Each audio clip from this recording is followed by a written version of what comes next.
Hello friends, स्वागत है एक बार फिर से आप सभी का डिजिटल तैयारी यूट्यूब चैनल पर।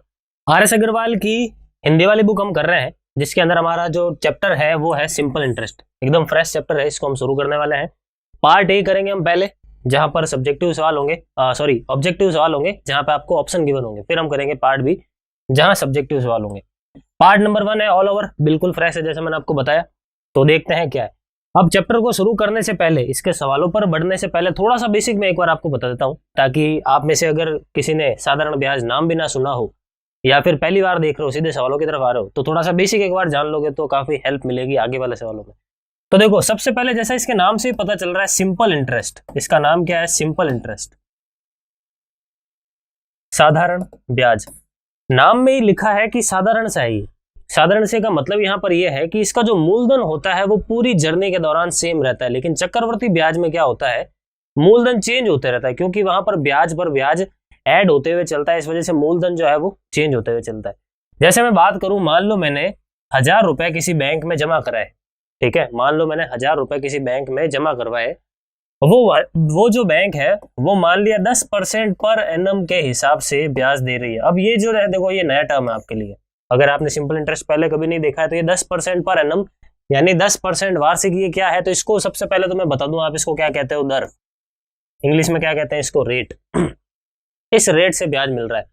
पर एनम का मतलब क्या है यहाँ पर? वार्षिक, यानी प्रति वर्ष आपको अपने मूलधन के ऊपर 10% का ब्याज मिल रहा है।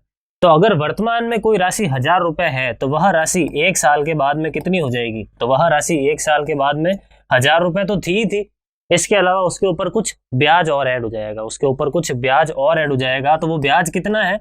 तो वो 1000 का 10% है। कितना है? 1000 का 10% है।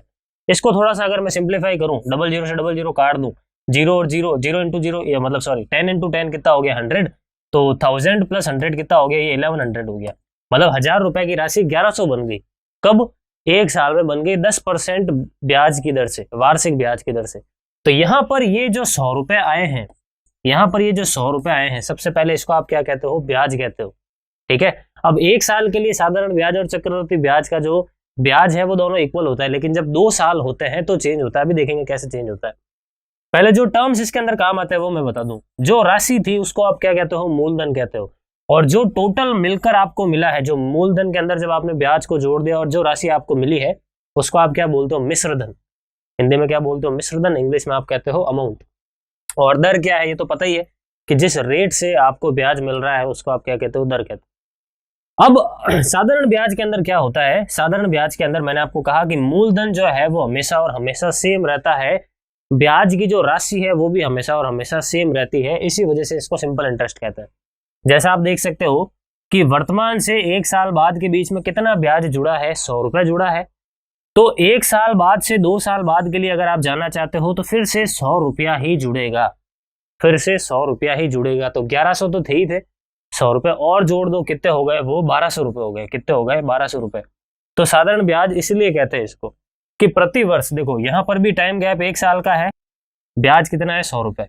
यहाँ पर 1 साल के बाद 2 साल, ब्याज कितना है? देखो फिर से 100 रुपए। यानी प्रति वर्ष ब्याज की जो राशि है वो समान रहती है। लेकिन चक्रवर्ती ब्याज के अंदर ऐसा नहीं होता है। वहां पर ब्याज की जो राशि है प्रति वर्ष वो चेंज होती रहती है, बढ़ती रहती है, डिपेंड करता है क्या रेट आपको दे रखी है। साथ ही साथ मूलधन जो है वो भी हमेशा और हमेशा क्या रहता है? फिक्स रहता है। लेकिन उसके अंदर मूलधन हमेशा चेंज होता रहता है, क्योंकि उसके अंदर ब्याज जुड़ता रहता है। तो ये थोड़ा सा हिंट था, थोड़ा सा बेसिक था सिंपल इंटरेस्ट के बारे में। बाकी जब चक्रवर्ती ब्याज की तरफ जाएंगे तो उसके बारे में मैं थोड़ा सा बता दूंगा। फिर आपको उसको मैं सिंपल इंटरेस्ट के साथ लिंक करके भी बता दूंगा कि दोनों में क्या डिफरेंस है और दोनों में किस तरीके से सवाल आते हैं।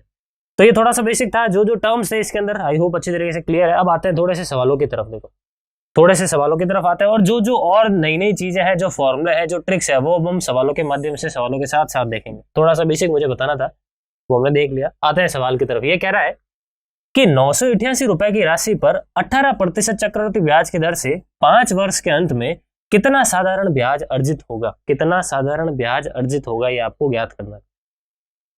तो ब्याज अगर आपको ज्ञात करना है, मैंने आपको क्या बताया था ब्याज ज्ञात करने के लिए, कि अभी हमने देखा सबसे पहले तो कुछ जो डेटा है पहले एक बार देखते हैं। जैसे आपको मूलधन दे रखा है 988 रुपीज, मूलधन है। रेट कितनी दे रखी है? दर कितनी दे रखी है? दर आपको दे रखी है 18%। देखो हमेशा जब भी आप दर देखते हो तो कभी भी आप परसेंट लगा के मत छोड़ो कि 18% है सर दर, नहीं। ऐसा मत पढ़ो, आप हमेशा से आदत डाल लो, अभी से आदत डाल लो पूरे मैथ्स के अंदर आप कि 18% क्या है, वार्षिक है, अर्धवार्षिक है, और या फिर और जो त्रैमासिक है किस तरीके से। यहाँ पर वार्षिक कह रहा है तो 18% वार्षिक है, तो पूरा इसको लिखो और पूरा पढ़ो, पूरा समझो इसको। वार्षिक है मतलब प्रति वर्ष ब्याज जुड़ रहा है, ठीक है। तो प्रति 18 वर्ष पर एनम हमारी ब्याज दर होगी। उसके अलावा टाइम की अगर बात करें तो टाइम दे रखा है 5 साल। अभी हमने जो पढ़ा है ना उसके अकॉर्डिंग चलते हैं। वही आप में से कई जने फॉर्मूला तो आपको पता ही है P into R into T बटा 100, लेकिन वो फॉर्मूला आया कैसे वो भी हम देखेंगे यहाँ पे। तो हमें क्या निकालना है, ब्याज निकालना है। ब्याज यानी सरल ब्याज, साधारण ब्याज, सिंपल इंटरेस्ट ही हमें निकालना है। अभी हमने ब्याज कैसे निकाला था, 1000 रुपए था, 1 साल के लिए था, तो मैंने इंटू 10/100 करके 1 साल का ब्याज वहां से निकाल दिया था, ऐसे ही किया था।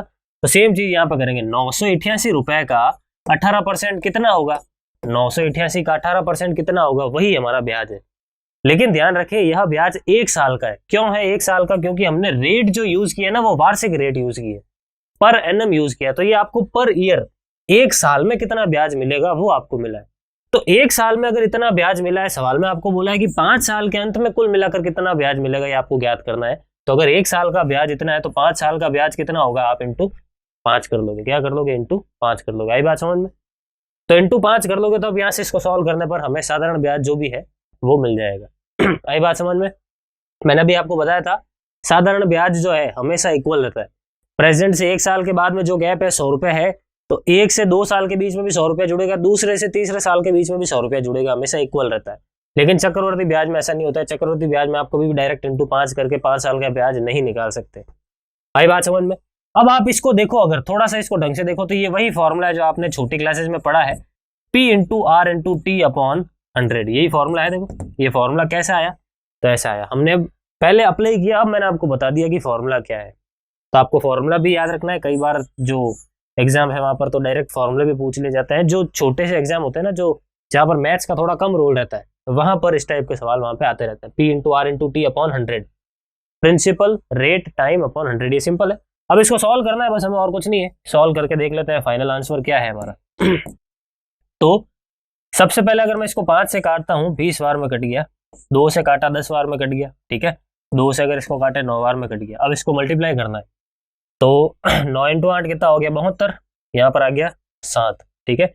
9 इंटू 8 72, 72 और 7 कितने हो गए 79, और 9 इंटू 9 81, 81 और 7 कितने हो गए 88 हो गए, ठीक है। डिवाइड में क्या है 10 है, 10 है तो एक पॉइंट यहाँ पे आ जाएगा। तो हमारा आंसर कितना हो गया 889.2, 889.2, यानी ऑप्शन नंबर बी क्या है हमारा करेक्ट आंसर। क्लियर। तो ये थोड़ा बेसिक था, बेसिक पर आधारित ये सवाल था। आई होप अच्छी तरीके से समझ में आ गया आपको। आगे बढ़ेंगे, अगला सवाल अब एक बार आप ट्राई करो फटाफट से पॉज करके, फिर यहाँ पे देखो क्या कह रहा है ये सवाल। ये कह रहा है कि एक व्यक्ति ने 8500 रुपीज साधारण ब्याज पर 9% वार्षिक दर से उधार लिया। 2.5 वर्ष के अंत में उसे कितना धन वापस देना पड़ेगा। एक व्यक्ति ने उधार लिया, अब उसको वापस देना है, तो ब्याज जोड़ के ही देगा भाई उसको, ये तो देना ही है। 8500 रुपए जो उसने उधार लिया है वो तो उसको देना ही है किसी भी हालत में, प्लस एक्स्ट्रा वो क्या देगा, ब्याज देगा।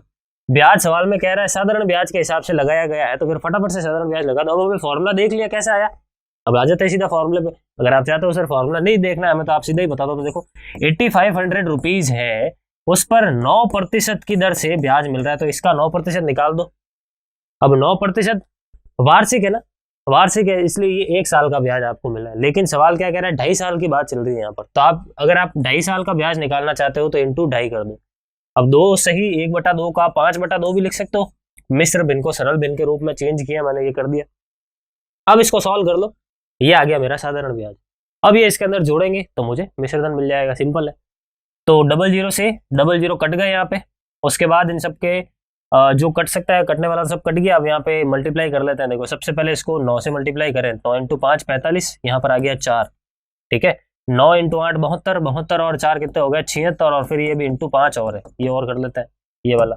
तो 5 इंटू 5 25, यहाँ पर आ गया 2, 30 और 2 कितने हो गए 32, यहाँ पर आ गया 3, 7 इंटू 5 35 और 3 कितने हो गए 38, और अपॉन में कितना है 2, यानी ये कितना हो जाएगा 1910.25 समथिंग ऐसा कुछ होगा। सही है भाई। एक बार में एक आगे चला गया 9 बार में, ठीक है, फिर एक बार में, फिर 2 बार में, सॉरी यहाँ पे कितना आएगा 12 आएगा, ठीक है। इस तरीके से कुछ मिलेगा। ये इसके अंदर हम ऐड कर देंगे 1912.5 कितना आएगा 0.5, तो 1 14 का 4 यहाँ पर आगे एक ही हो गया 10, 10,412, 10,412 कौन सा है? Option number A. क्लियर है? आगे बढ़ेंगे अगले सवाल की ओर। देखो नेक्स्ट क्वेश्चन है तीसरा, फटाफट से एक बार ट्राई कर लो आप अपनी तरफ से। ये कह रहा है कि 3600 रुपए की राशि को 2 भागों में इस प्रकार विभक्त करें कि पहले भाग पर 5% दर से 3 वर्ष का साधारण ब्याज, दूसरे भाग पर 6.25% वार्षिक दर से 4 वर्ष के साधारण ब्याज के बराबर हो, तो वे जो राशियां हैं वो कितनी होगी, ये आपको ज्ञात करना है। ठीक है, ये कह रहा है कि ब्याज इस हिसाब से लगाया गया है। तो 3600 रुपए का आपने 2 भाग में बांटा है, अलग अलग पर अलग अलग रेट है, टाइम अलग अलग है।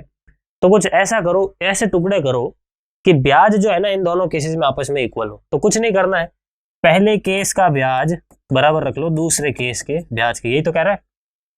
पहले केस का ब्याज दूसरे केस के ब्याज के बराबर। अब पहले केस का मूलधन क्या है नहीं दे रखा है, मान लिया P1 इंटू आर कितनी है, पहले केस में 5% है। अब 5% को डायरेक्ट लिख दूं मैं 1/20, सही है ना फ्रैक्शन में, और इंटू टाइम कितना है 3, यहाँ पे लिख लिया 3। और सेकंड वाला प्रिंसिपल कितना है नहीं पता, इसको यूं छोड़ दो, इंटू रेट कितनी है देखो 6.25% है, कितनी है 6.25% है। कितना हो गया ये हो गया मेरे पास 1/16। देखो 6 सही 1/4% को फ्रैक्शन में आपको लिखना आना चाहिए। 6 इंटू 4 24 और ये कितना हो गया 25/400। ठीक है, अब 25/400 कितना होगा, ये 1/16 होता है। ठीक है, तो ये याद होना चाहिए। वैसे परसेंटेज चैप्टर के अंदर हमने देखा भी है, थ्योरी जब हमने की है पूरी।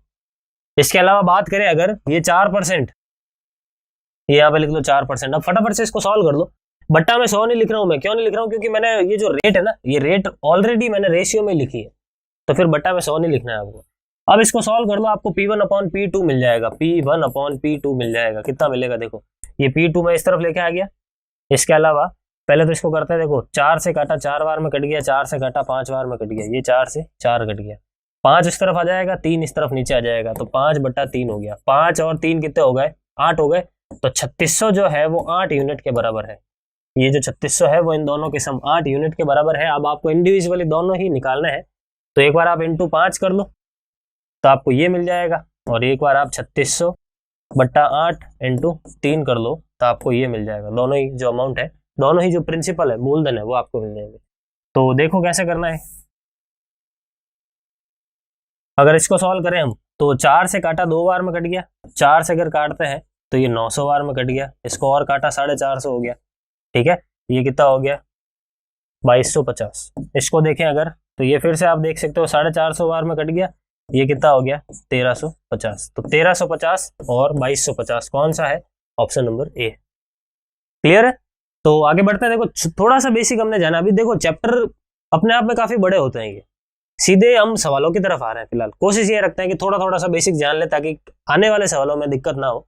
तो जो जो सवाल हमारे इस बुक के अंदर हमें जो मिलेंगे, उससे रिलेटेड सारी ही चीजें मैं आपको जरूर बता दूंगा। लेकिन ध्यान रखें, साधारण ब्याज अपने आप में इतना ही नहीं होता, और भी खूब होता है। डिपेंड करता है आप किस एग्जाम की तैयारी कर रहे हो। अगर आप बैंकिंग, CGL वगैरह ऐसे एग्जाम्स की तैयारी कर रहे हो, तो ऐसे में फिर आपको थोड़ा सा और हायर थोड़ा सा जाना पड़ेगा।